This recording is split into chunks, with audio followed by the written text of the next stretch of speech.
nous sommes allés dans un petit village au Cameroun et les villageois sont sortis. Ils nous ont dit, ce que vous avez pris dans l'eau là, vous n'allez pas sortir avec. Mais c'était des paroles codées et je comprenais très bien. Parce qu'il y a des trucs de sorcellerie et ainsi de suite, où vous allez voir dans un village, on attache la vie de beaucoup d'enfants de ce village-là. Et quand l'homme de Dieu arrive comme ça avec l'Esprit du Seigneur, les choses se cassent. Alors ils sentent qu'il y a une présence étrangère dans le village. Et voilà, c'était vraiment... et ce jour-là, vraiment, ma mère m'avait accompagné. Et c'était pour la toute première fois qu'elle voyait que je baptisais. Et que lorsqu'elle voyait comment les gens étaient délivrés des esprits démoniaques, elle était prise de panique. Et parce que je connais ma mère, c'est une peureuse. Hein. Elle est vraiment, ma mère a peur vraiment des choses. Et pour elle, elle se disait que, mais attends, d'où vient cette énergie? Alors je dis non, maman, quand je suis dans l'eau, ce n'est plus moi. C'est le Seigneur. Il faut savoir que tous les baptêmes, c'est Jésus-Christ lui-même qui baptise.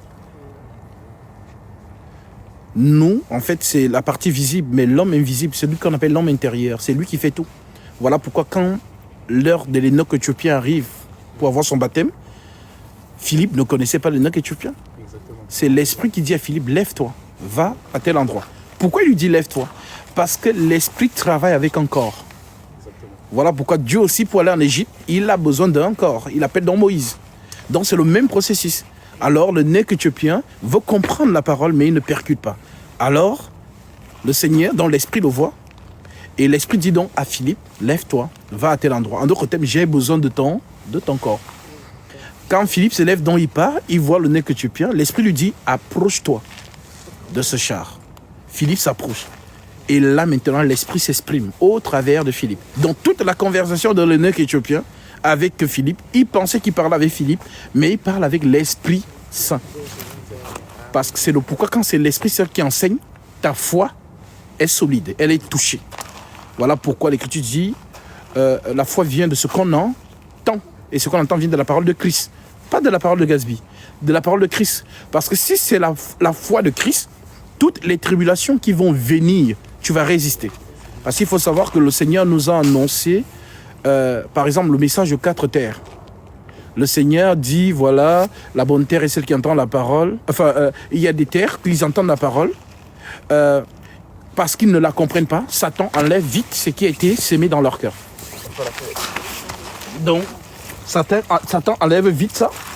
Et puis, la personne ne comprend rien. Il vient d'écouter la parole, mais l'ennemi a enlevé. Maintenant, on dit qu'il y a une autre terre qui entend la parole et la reçoit aussitôt avec joie. Mais elle manque de persistance parce qu'elle n'a pas de racines. Et l'autre terre, c'est celle qui entend la parole. Elle est dans la joie quand elle entend cette parole. Mais en même temps, elle a les soucis du siècle présent. Les préoccupations de la vie. Le mariage, la richesse, les promotions, les voyages, ainsi de suite. Donc toutes ces choses étouffent donc la foi et la rendent infructueuse. Maintenant, on dit que la 4e terre qui est dans la bonne terre est celle qui entend la parole et qui la comprend.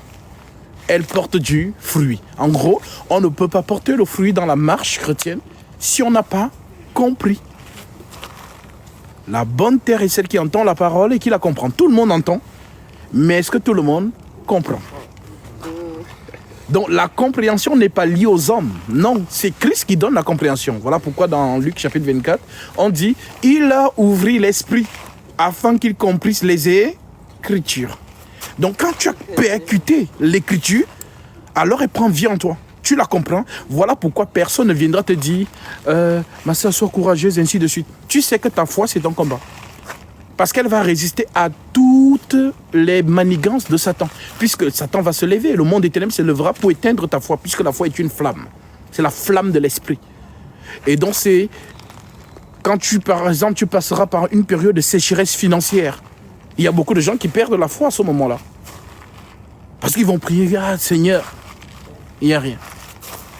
Sécheresse. D'autres, c'est la maladie. Et il y a des gens qui perdent la foi dans la maladie. J'ai tellement prié le Seigneur pour qu'il me guérisse, mais je n'ai rien vu. Alors la personne perd sa foi. Après on vient lui dire, ah, Jésus n'arrive pas à te guérir. Il y a un marabout là-bas. Allons, tu vas voir. La personne dit, allons seulement. Donc, donc toutes ces choses viennent à dessein pour éprouver la foi que tu as. Si ta foi vient de l'Esprit Saint, elle va résister. Et tu vas glorifier le Seigneur dans ta maladie. Même si elle t'emporte, au moins elle t'emporte en gardant la foi. Voilà pourquoi l'Écriture dit, vous obtiendrez le salut de vos âmes pour prix de votre foi.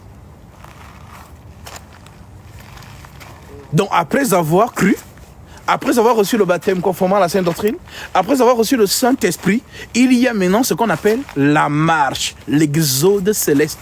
Puisque nous ne sommes plus dans l'exode terrestre où Israël allait à Canaan. Nous allons maintenant dans la cité sainte, dont le Seigneur est l'architecte.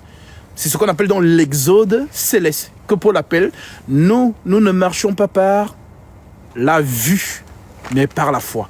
Donc Israël a marché par la vue. Parce qu'il y a un être qui marchait devant eux. La colonne de nuit, la colonne de feu. Mais l'Église marche par la foi. On ne voit personne devant nous, on marche seulement. C'est la foi. Il y a un esprit qui te guide et tu fais foi à cet esprit. Voilà pourquoi la vocation, parfois certaines personnes ont besoin de se dire, ah Seigneur, est-ce que c'est même vrai tout ça?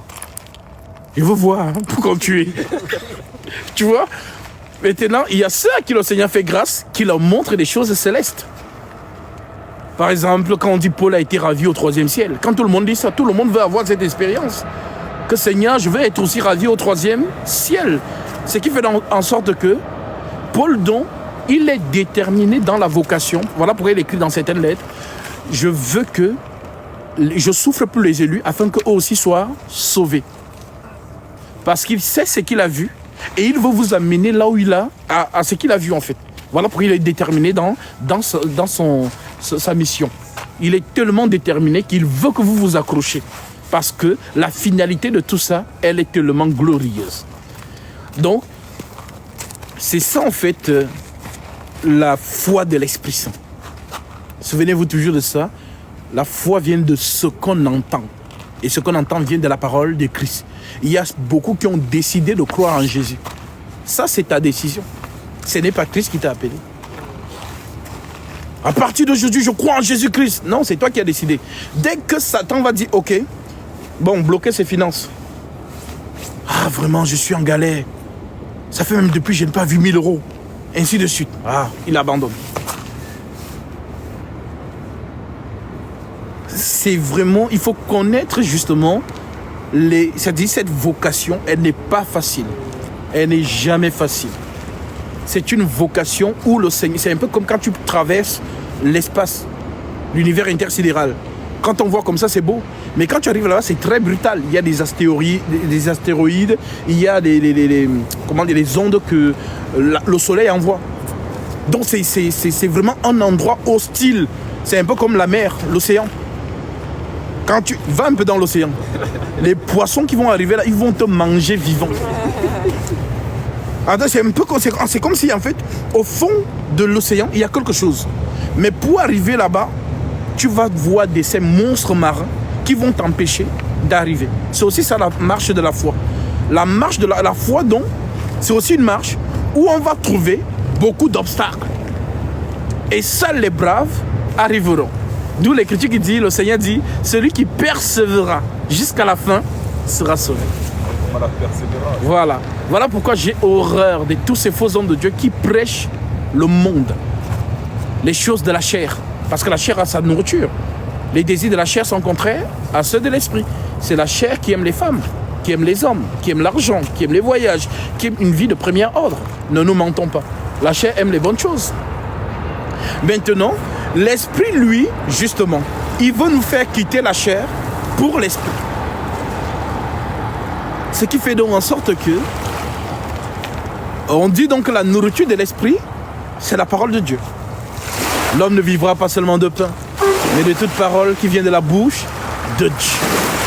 Donc lorsque nous entendons cette parole, nous sommes en réalité, notre âme, notre esprit est vraiment dans la joie.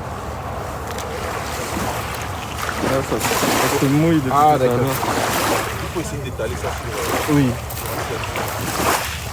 Donc c'est ça en fait en réalité. Et quand on sait, on est vraiment bien enseigné, je vous assure. on commence à comprendre que pourquoi le Seigneur nous a montré le passage de Satan avec lui. Lorsque Satan lui dit « Prosterne-toi devant moi et je te donnerai toute la gloire de ces royaumes ». Ça arrive à une période où Jésus a faim. Il sort de 40 jours de jeûne, sans boire, sans manger. L'ennemi lui dit « Mais voilà la pierre, transforme cela en pain ». Mais le Seigneur valorise l'écriture au lieu de transformer la pierre en pain. Voilà donc pourquoi le Seigneur, il est écrit. Dans l'écriture de Dieu, c'est une nourriture céleste.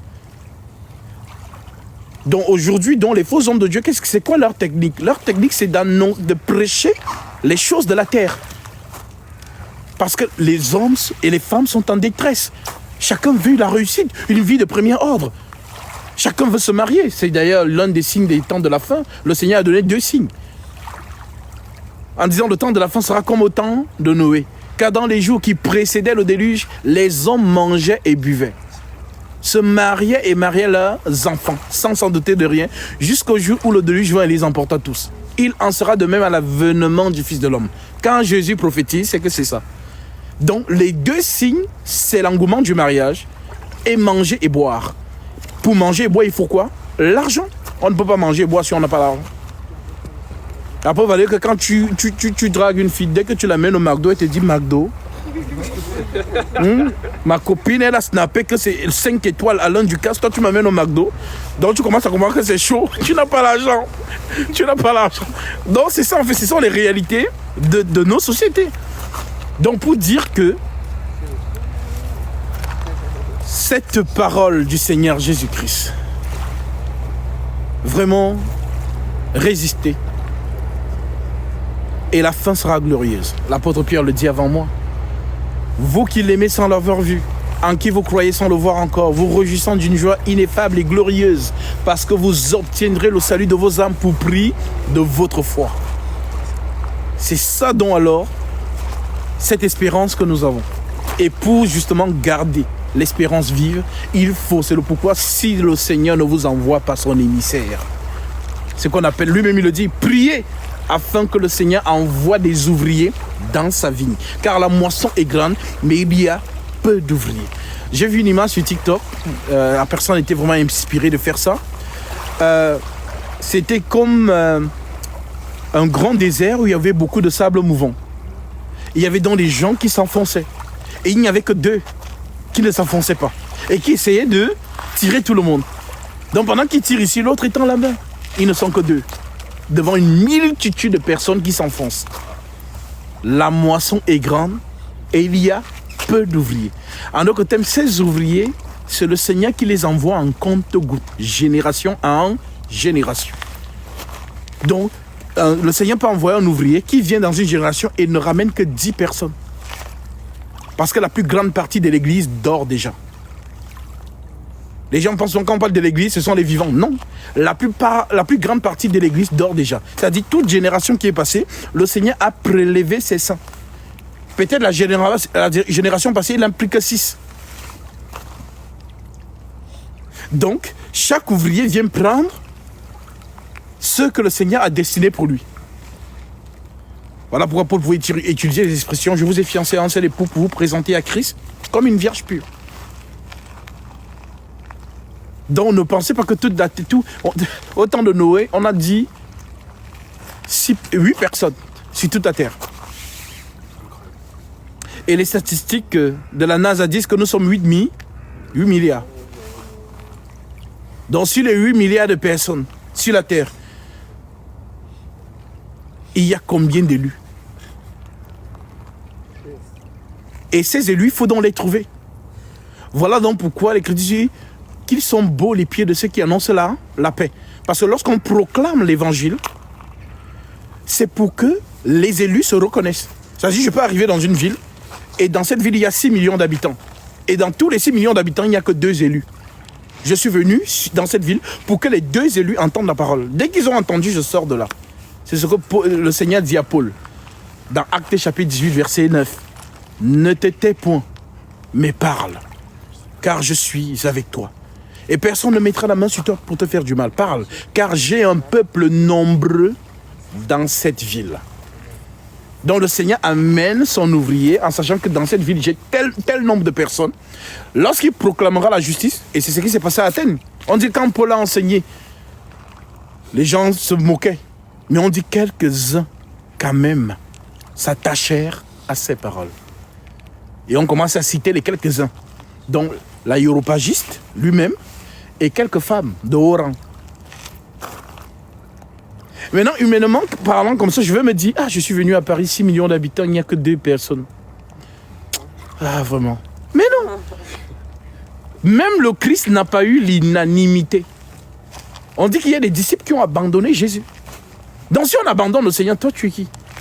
Lui qui a dit, le serviteur n'est pas plus grand que son maître. Alors, oui, nous sommes dans une vocation où c'est-à-dire, devant l'homme de Dieu, vous serez bien enseigné. Et ces paroles seront comme une puissance en vous qui vous permettra de résister jusqu'à la fin. Voilà pourquoi je donne souvent le témoignage de notre frère Maïga. Maïga était vraiment zélé dans sa marche, engagé. Et dans son engagement, quand je suis allé en Côte d'Ivoire, à Abidjan, baptiser les frères, les frères m'ont justement fait une surprise, ils m'ont amené à Simi pour passer une journée avant de rentrer sur Paris. Et j'ai passé la dernière nuit avec le frère Maïga et on parlait le matin. Et non, vous inquiétez pas. Et après, il était en bonne santé. Zélé. Désolé. Ne vous inquiétez pas. Tellement zélé que il ne parlait que de la vocation. Et dites-vous que Maïga est, justement, sa famille pense qu'il est musulman. C'est une blague. Oui, c'est-à-dire, toute la famille, donc il était dans le christianisme, mais sa famille ne savait pas. Et moi, ce qui m'a toujours étonné, c'est que mais comment un musulman, quelqu'un qui vient de sortir de l'islam, peut être zélé de Jésus à ce point? Ça m'intriguait toujours. Zélé. Et lorsque je suis parti, je suis revenu à Paris, quelques jours après, on m'appelle, on me dit, Maïga est décédé. Je dis, mais comment ça? On était ensemble. Même le Seigneur ne m'a rien montré. Il était en plein de vie comme d'habitude. Mais qu'est-ce qu'il avait? Il avait mal à la tête et il est décédé. Alors, les frères vont dans la famille. Et la famille s'étonne que, mais c'est qui ces personnes? Nous sommes des chrétiens. Nous, on est venus, notre frère chrétien est mort. Comment ça va devenir notre frère chrétien? C'est un musulman. Et c'est là où la famille apprend qu'il est chrétien. Alors la famille se fâche en disant, comme il est chrétien, prenez le corps et allez avec ce corps. J'ai dit au frère qu'il n'y a pas de souci, prenez notre frère, nous allons cotiser pour lui donner des funérailles dignes de ce nom. Et il y a eu justement, il y a encore eu assise de la famille, et la famille décide finalement de garder le corps de leur enfant. Pour dire que Maïga part dans justement la fleur de sa foi. Ce sont des plus belles morts. Mourir dans la plénitude de la marche. Et c'est ça notre combat. J'ai toujours dit à mes frères chrétiens, vous voulez vivre longtemps sur la terre, mais dites-vous que plus vous vivez longtemps, plus Satan vous guette. Votre foi, c'est comme un champion qui met sa ceinture en jeu tous les jours. Quand vous voyez Paul s'exclamer en disant à Timothée, je sais déjà de libation, ma fin approche. J'ai combattu le bon combat. J'ai achevé ma course, j'ai gardé la foi. Maintenant, la couronne de justice m'est réservée. Le Seigneur me la donnera en ce jour-là. Donc Paul valorise le fait qu'il ait gardé la foi. Donc si même mes apôtres, j'ai gardé la foi. Toi alors? Donc gardons la foi, peu importe ce qui arrive. Si tu es malade